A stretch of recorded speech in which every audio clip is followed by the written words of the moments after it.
स्वामी अविमुक्तेश्वरानंद जुड़ रहे हैं, मैं उन्हीं के पास सीधे जा रही हूं। स्वामी जी, आपका स्वागत है एनडीटीवी इंडिया पर। कुछ जो आरोप लगे हैं बहुत गंभीर आरोप हैं। मैं जानती हूं आप इस पर बयान बार बार दे रहे हैं, लेकिन आपके शिविर और आश्रम में नाबालिग बच्चों के यौन शोषण के आरोप लगे हैं और पॉक्सो के तहत ये आरोप लगना बहुत गंभीर होता है। आप क्या कहेंगे इस पर? हमारे आश्रम की बात नहीं कही गई है, ये आप अपनी तरफ से जोड़ रहे हैं। हमारे ऊपर ज़रूर उन्होंने लगाया है, लेकिन वो बच्चे हमारे यहाँ कभी आए नहीं, हमसे कभी मिले नहीं, तो फिर इसमें कैसे उनका केस बनता है ये अभी तक नहीं बता पा रहे हैं। वो बच्चे कभी हमारे यहाँ नहीं रहे, हमारे आश्रम के अंग नहीं हैं वो। तो इसलिए उनसे हमारा मिलना ही जब नहीं हुआ कभी, तो कैसे ये कहानी बन पाएगी। नहीं स्वामी जी, आप कह रहे हैं आप कभी मुलाकात आपकी इन बच्चों से हुई ही नहीं है।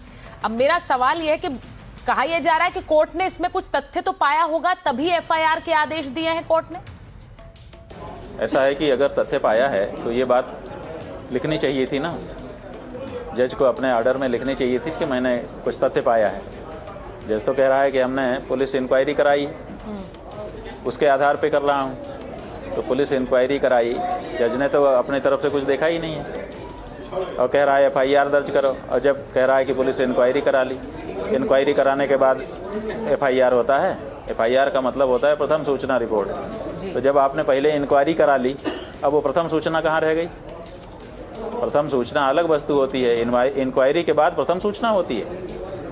ये अपने आप में अनोखा केस बनता चला जा रहा है कि इंक्वायरी हो गई, रिपोर्ट आ गई, उसके बाद कहते हैं प्रथम सूचना दर्ज करो। प्रथम सूचना शब्द रो रहा है कि ये मेरा क्या अर्थ किया जा रहा है। प्रथम सूचना का मतलब है जैसा कहा जा रहा है, पहली बार जो सुना वो लिख लो, उसके बाद बात होगी। तो प्रथम सूचना यहाँ कहाँ है? जब कोर्ट कह रहा है कि जांच हो गई है, उसकी रिपोर्ट मेरे सामने आ गई है, पुलिस ये कह रही है, तो फिर प्रथम सूचना दर्ज करो, एफआईआर दर्ज करो, ये शब्द कैसे बनता है बताओ? इसका मतलब है कि मखौल उड़ाया जा रहा है कानून का, दुरुपयोग किया जा रहा है कानून का, और फर्जी कहानी को असली जामा पहनाने की, अमली जामा पहनाने की कोशिश की जा रही है। और इस प्रक्रिया के माध्यम से सनातन धर्म को विखंडित करने का, अपमानित करने का और बदनाम करने का प्रयास किया जा रहा है। ये तो दूसरी तरफ से भी कहा जा रहा है स्वामी जी, क्योंकि आरोप लगते हैं तो सनातन की छवि धूमिल होती है। लेकिन मैं आपसे पूछूंगी कि जो याचिका करता है आशुतोष ब्रह्मचारी, उन्होंने तो बच्चों के बयान, वीडियोग्राफी और सीडी भी कोर्ट में पेश कर दिया। आप कह रहे हैं ये सारे मामले फर्जी। अब क्या किया है वो तो वही जाने जी। आशुतोष जो कह रहे हैं वो आप लोगों के सामने है, लेकिन हम तो यहाँ पर बैठे हुए हैं ना। जो कहानी उन्होंने कही है उसको उनको सिद्ध करना होगा। ये सही बात आप कह रहे हैं कि अगर आरोप लगे हैं तो सिद्ध तो करने होंगे, लेकिन क्योंकि मामला पॉक्सो का है स्वामी जी, इसीलिए ये, और आप आकर इस पर बात कर रहे हैं, मैं आपसे बोलूंगी क्योंकि वो रामभद्राचार्य जी के शिष्य हैं। अब रामभद्राचार्य जी ने शुरू से ये कहा है कि आपने संत परंपरा का पालन नहीं किया, तो ये तो एक तरह से आप दोनों के बीच की भी जंग हो गई है। ठीक है, हिस्ट्री शीटर को चेला बना करके शंकराचार्य के ऊपर आरोप मढ़ना ये परंपरा का पालन है। अगर ये परंपरा का पालन है तो वो तो कर ही रहे हैं। नहीं, हम ये नहीं कर सकते।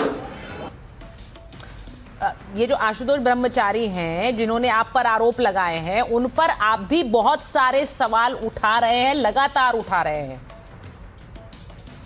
आप हिस्ट्री शीट बनाओ, अपराध करके एक के बाद एक हिस्ट्री शीटर हो जाओ, इनामी घोषित हो जाओ, उसके बाद फिर एक महात्मा के पास जाके चोला पहन लो और कहने लगो कि अब हम महात्मा हो गए, तो महात्मा का वेश धारण करके समाज में घूमने लगो। उसका पर्दाफाश जरूर हो रहा है कि ये हिस्ट्री शीटर कैसे अचानक आते हैं और कैसे अपने आप को जगत गुरु कहने वाले लोग उनको कैसे महात्मा बना करके, अपना शिष्य बना करके कैसे घुमाने लग जाते हैं। ये हो रहा है धर्म के क्षेत्र में। इसका पता जरूर जनता को लग रहा है कि ये नहीं होना चाहिए। देखिए स्वामी जी, आप जानते हैं कि इस पूरे विवाद की गूंज कैसे है, सियासी पार्टियां भी इस पर बोल रही हैं, लेकिन सबसे बड़ी बात यह है कि 2027 का चुनाव है। अब ये तो व्यक्तिगत आप पर आरोप लगाए जा रहे हैं, लेकिन क्या सनातन की छवि इन आरोपों से धूमिल हो रही है? ये जो आरोप आप पर लगाए, आपको क्या लग रहा है? नहीं, इन आरोपों से छवि धूमिल नहीं होगी, बल्कि सनातन धर्म को ग्रसने के लिए जो राहु आ रहा है, सनातन धर्म रूपी सूर्य को ग्रसने के लिए जो राहु आ रहा है, उसका पर्दाफाश होगा। ये गलत लोग हैं जो साधु वेश में आकर के धर्म के क्षेत्र में भी अपराधी करना चाहते हैं। एक हिस्ट्री सीटर अचानक साधु वेश बना करके आ जाता है और धर्म के क्षेत्र में भी वो अपना पुराना काम जारी रखता है।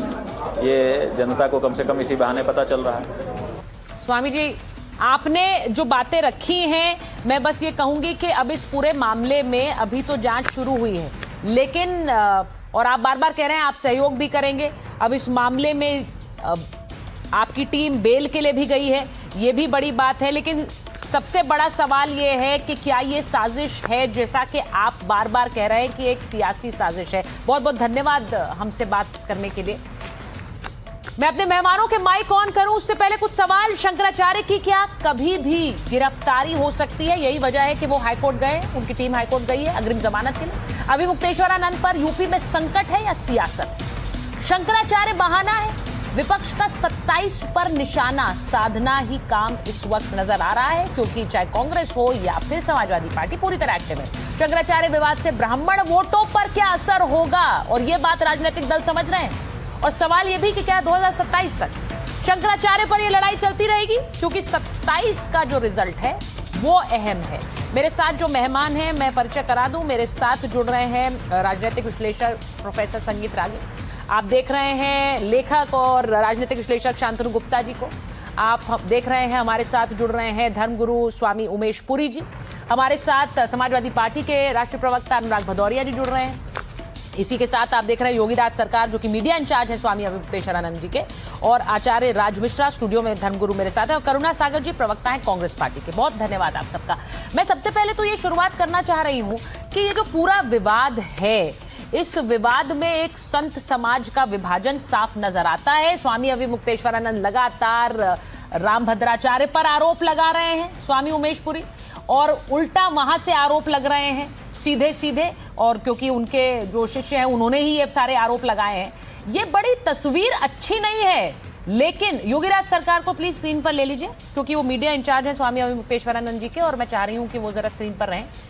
मैं योगीराज सरकार जी के साथ ही शुरुआत करना चाह रही हूं। मुझे बताइए योगीराज जी कि ये जो आरोप लग रहे हैं, रामभद्राचार्य पर उल्टा आरोप लगाना यहां से किया जा रहा है, वहां से आप पर आरोप लग रहे हैं, ये तस्वीर बहुत खराब लग रही है। देखिए, ऐसा है, रामभद्राचार्य जी के ऊपर हमने कोई आरोप नहीं लगाया है, बल्कि रामभद्राचार्य जी ही आरोप लगा रहे हैं, उनका शिष्य आरोप लगा रहा है। अब देखिए, आरोप लगाने वाला कौन है? हिस्ट्री सीटर है। अब वो आरोप लगा रहा है। नहीं, आप तो ये कहते रहे कि वो विकलांग हैं, वो तो जगत गुरु बनने लायक नहीं है, ये तो खुद अविमुक्तेश्वरानंद जी का बयान है, ये पहले ही आप बोलते रहे। ये शास्त्र कहता है, ये शास्त्र कहता है, शास्त्र। हम लोग शास्त्र की भाषा बोलते हैं, शास्त्र में विश्वास रखते हैं, अपने ग्रंथों में, वेदों में, उपनिषद में, तो हम शास्त्र की भाषा बोल रहे हैं। शास्त्र कहता है कि वो विकलांग है तो वो जगत गुरु नहीं हो सकते हैं, ये शास्त्र कह रहा है। बिल्कुल शास्त्र कहता है विकलांग आदमी जगत गुरु नहीं, मैं इस पर जरा, हालांकि ये मेरी डिबेट का मुद्दा नहीं है, लेकिन क्या ये दो बड़े धर्माचार्यों के बीच में विवाद का विषय हो सकता है आचार्य जी? नहीं, मुझे लगता है कि इससे सिर्फ सनातन को नुकसान किया जा रहा है। मैं बड़ा स्पष्ट कह देता हूं, मैं शंकराचार्य जी के पक्ष में ही बोल रहा था और बोल भी रहा हूं, मैं फैक्ट पर बात कर रहा हूं। लेकिन ये विषय कहीं भी नहीं हो सकता है कि यदि कोई व्यक्ति जगत गुरु नहीं हो सकता अगर वो जन्मजात, उसने खुद तो जन्मजात अपना आंखों को मांगा नहीं है कि मेरे अंदर आंख ना हो, ठीक है। और हम सभी लोगों ने सूरदास के पद खूब गाए हैं, और आप सबको पता होना चाहिए कि भगवान को सूरदास के पद बहुत पसंद थे। आप सभी को ये विषय पता होना चाहिए। और अगर आप अंगहीन की बात करते हैं, कुब्जा की कथा आपने सुनी होगी। भगवान कृष्ण ने सबसे पहले जाकर के मुलाकात कहां पर किया? अगर भगवान मथुरा पहुंचते हैं तो कुब्जा से मुलाकात करते हैं, जो शायद 8 अंगों से टेढ़ी थी। समझ में आया? जिसको त्रिवक्रा कहा जाता था, जो अलग अलग अंगों से टेढ़ी थी। तो किसी का अंग इत्यादि इसमें मायने नहीं रखता। मैं आपको फिर से एक बात क्लियर कह रहा हूं, इस बात को ध्यान रखिए। आप लोगों की लड़ाई के अंदर सनातन बदनाम हो रहा है, सबसे बड़ा हमारा नुकसान हो रहा है, सबसे बड़ा सनातन का नुकसान हो रहा है। चाहे वो अभिमुक्तेश्वरानंद पहली बोले, बार नहीं है कि दो धर्माचार्य आमने सामने हो। ये धर्माचार्य हो ही नहीं सकते, फिर धर्माचार्य नहीं आप दोनों कोई कह रहे हैं धर्माचार्य नहीं, धर्माचार्य नहीं हो दोनों सकते। नहीं है। श्री रामचरितमानस के अंदर बाकायदा गोस्वामी तुलसीदास जी ने वर्णन किया है कि संत सहाय दुख पर हित लागी और पर दुख हेतु असंत अभागी। जो दूसरे के दुख का कारण बने वो संत हो ही नहीं सकता।